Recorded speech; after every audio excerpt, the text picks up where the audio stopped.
Welcome back to Absolutely Marvel and DC. My name is Benny. That is Sal. And today we're going to be talking about What If Episode 5. Up until now, I thought these episodes have been getting progressively better and better and better. And while I don't think Marvel Zombies is bad, I don't think it's good.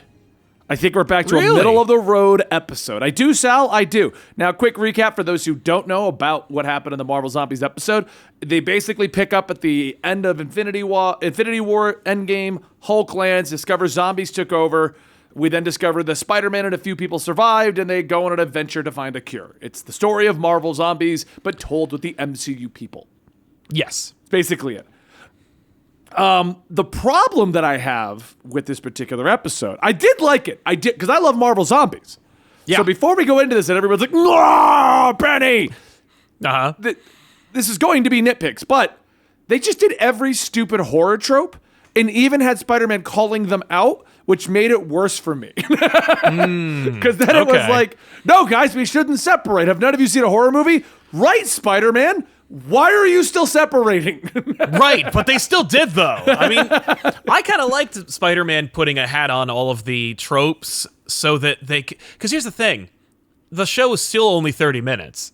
So you can't do a full zombie movie, and they needed to do a full zombie movie. Yeah. So you could save time by just cutting to the quick and excising all of the tropes, just being like, let's split up, and then we'll follow each of their adventures, and then they'll, like, you know, we'll pick them all off. Spider-Man saying, no, we're all going on one adventure, and it's only going to take 25 minutes. Yeah. Like, that's actually kind of funny, although they did still split up, and it did, you know, result in horror, but, like, I don't know. I love this episode. I had a really good time watching it. Listen, I am a Spider-Man fan, so, like, having a Spider-Man episode centric was cool and him for getting me. the cape. Him getting the cape, and you get an action figure of it later, but, like, I actually preferred the cape on Scott than I did on Peter. I thought that was really funny. So for me, Scott was the point when I really didn't dislike this. Because up until then, I just had nitpicks. Spider-Man is making goofy comments, okay? Yes. The other nitpick I had was when Wasp grew to full size. Yeah. Me and Natalie were both sitting there like, okay, shrink down. No, Right. You're now going to be a giant zombie. Shrink down. Tiff and I were like that too. We were like, oh no, she's going to be a huge zombie. Yeah, like, and no one even said it. No one even on the team was like, hey, Hope, can you shrink? right before you die, could you shrink not to microscopic size? No, that's bad too. That's bad too. But regular human size. But we've already established that these zombies can use their powers and stuff post-transformation, so I guess it really doesn't matter. Like, she could have shrunk down to Wasp size after transformation. I guess, Iron Man can still use the armor and, you know. Right, and they already showed that, like, Hank, I think, or Scott was changing around or whatever, so. Yeah, but yeah. Let's not give the zombie brain the big, giant wasp. Also, why did she throw a zombie and not just fly at them? Right. Because we've never seen Wasp grow. Can she not fly when she's grown? I assume she cannot. Probably because, like, how would she be able to support herself? I guess. I don't know. I don't know. I'll take that. But yes, I thought it was a little. It was. You could see how much gymnastics they were playing with going like, okay, this is an app that has DuckTales on it. We need to try and keep it kind of like hard PG, borderline PG-13. We're going to have zombies in it. We're going to make it so that it's saliva transferred, which is technically possible, but we're not going to mention blood despite the fact that they're rotting corpses, and we're just going to fudge it. And, and it, honestly, I think it kind of worked for me because you still managed to get all those elements. I went on record years ago and saying Disney will never make a Marvel Zombies anything. I remember that. We've been doing this that long. and not only did they do it, but like they used images from the original Marvel Zombies. Black Panther with one leg that was being slowly fed to somebody. I'm like, that's in the that's from the comic. And that's why I think I did like this episode. Like what I liked about it was they didn't try to hold back too much. Right. For me, I think the only big issue in the nitpick I had was the humor with Spider-Man just felt a little odd. Why wasn't anyone listening to him? It was a little pushed, yeah. But it got really forced when Scott got involved.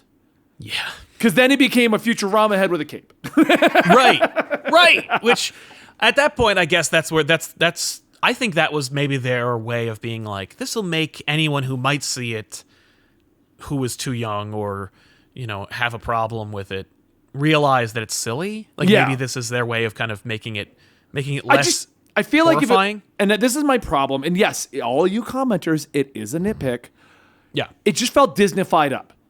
Oh, Instead sure. of just It giving had us to be. Marvel Zombies, we had a floating head with a cape making jokes about how he's an Avenger. I mean, even the Spider-Man comments felt like okay, I get what he's saying and someone should listen to him, but hey, that's a cool horror movie trope. So you have the one guy that is calling out the horror movie trope. Yes. Yeah. That's a real thing. Yeah, but then we got like- to Scott and it was like, okay, and the jar even Yeah. looks like a Futurama head. Like, Right. Oh, well, what are you gonna do? They own that too now, so it's okay. Yeah. But I for me, I was like, is Spider-Man's aunt was eaten by zombies? Would he really have the time like to play in iMovie to make little like instructional videos? Like, would he have the spirit for that? But that's the whole point, right? Is Hope is like, how could you still be happy? And he's like, by the way, first MCU reference to Uncle Ben. Yes, that was incredible. It's probably going to mean nothing and go nowhere. But Oh yeah, absolutely. I mean, I'm still holding that hope. I got a theory. Uncle Ben's going to be in No Way Home, but I appreciate them making that. It proves that there isn't some like weird red tape about it. That they're not like, oh, we can't technically use Uncle Ben or something. Like, no, they're just choosing not to. I also like okay. seeing, although he didn't act anything like him, I liked seeing Happy Hogan in an episode of something. That was cool. Yeah, but the blam, blam, blam, blam, like poor John Favreau. It's very Agents of S.H.I.E.L.D. Yeah. I was like, what are you doing? Did you say blam? No, I didn't. He's still doing it. And then the zombie, blam. Yeah, that was cute, I guess. I dug it Yeah. more or I less. liked having him I in had there, though. No 'cause complaints. Happy Hogan just seemed like, he's a throwaway character they just keep making reappear. He never did anything, really, No, but there's, when you look at the cast, I was like, well, we can probably pick out who's going to die. And pretty much right. I mean, the use of Vision was brilliant. I really liked that. Wanda was cool. Hulk was cool. I really liked the design for Zombie Wanda. Yes. Because they made it MCU Wanda. They didn't make Zombie Wanda who can't do anything. It was like, no, I'm still the queen of magic, basically. Yes.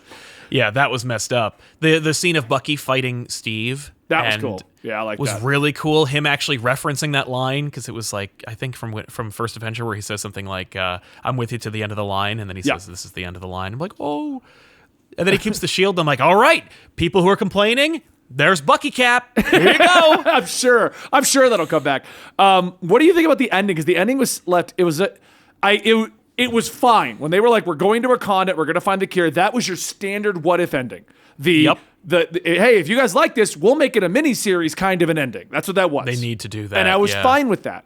But then they showed Thanos, and I'm like, why? What are you implying? What does this? Right? What does this mean? Zombie Infinity Gauntlet Thanos. Yeah, and he only needs one more stone. Was that just a fun nod? Or are we going to get a zombie Infinity Stone Thanos hunting down the is that going to be a thing now? I think we're either getting a sequel to that. I think either they already know what the sequel's going to be, or that's the premise for the next thing. Because he can do anything with the gauntlet, and he's a zombie? Yeah.